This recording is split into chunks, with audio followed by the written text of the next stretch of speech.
आप सब लोग भी आ जाओ ना, तो अच्छा नहीं लगेगा। आप भी आ जाओ।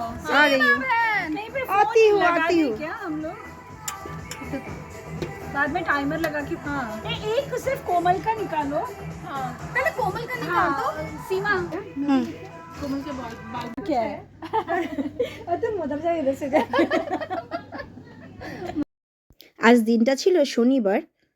তো আমাদের মধ্যে একজনের বাড়িতে হয়েছিল গেট টুগেদারের আয়োজন।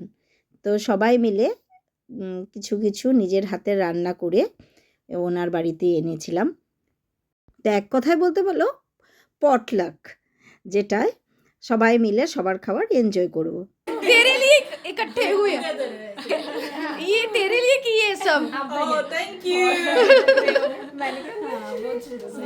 वो फूल भी है ना, आपको बहुत मतलब थैंक यू।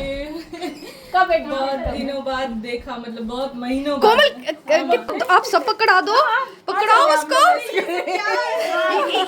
ये सब तेरे लिए है, हमारा प्यार है तेरे लिए, तेरे लिए। मेरा बीमारी हो गए तो वो सुन रहे होंगे।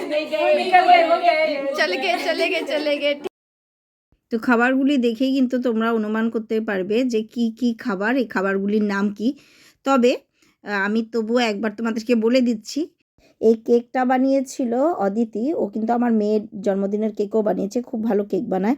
এটা অগ্নিতা বানিয়েছিল, যাদের বাড়িতে আয়োজন করা হয়েছে কারি চাবল। এটা পাঞ্জাবিতে বিখ্যাত ডিশ একটা। আর এখানে যে দেখতে পাচ্ছ এটা হলো সাম্বার আর ইডলি বানিয়েছিল অক্ষতা। আমি বানিয়েছিলাম পায়েস আর আলু পনিরের তরকারি। এদিকে কীর্তি বানিয়েছিল পাস্তা, আর সাথে যে দেখতে পাচ্ছ এটা অদিতি বানিয়েছিল ধোকলা। আর হলুদ রঙের যে একটা তরকারি দেখতে পাচ্ছ এটা হলো গুজরাটি একটা ডিশ। আর এখানে যে চাটনি দেখতে পাচ্ছ সেটা, আর এই যে সাউথ ইন্ডিয়ান ফেমাস ডিশ সেটা হলো পাড্ডু। আর উপরে দেখতে পাচ্ছ এটা প্রতিভা মিষ্টি আলুর একটা পকোড়া বানিয়েছিল। দেখো ওর ডিশটা দেখতে কি সুন্দর লাগছে, আর খেতেও হয়েছিল খুব ভালো, খুবই ভালো।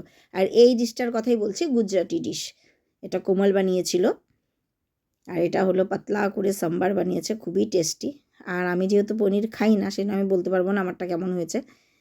আর এই যে আমার ক্ষীরটা ওদের ভীষণ ভালো, যে ওরা ক্ষীরই তো বলে, আমরা পায়েস বলি, ভীষণ ভালো হয়েছিল ক্ষীরটা খেতে, সত্যি কথা মানে পায়েস খেতে আর কি। এই চাটনিটা খুব টেস্টি হয়েছিল। আর এই হলো প্রতিভার তোমার হাতের বানানো মিষ্টি আলুর পকোড়া। আর এটা হলো পাড্ডু, যেটা আমার মেয়ে খেয়ে ভীষণ খুশি হয়েছিল। তো এই হলো। ও আমাদের সাথে শরবতও ছিল 2 ধরনের।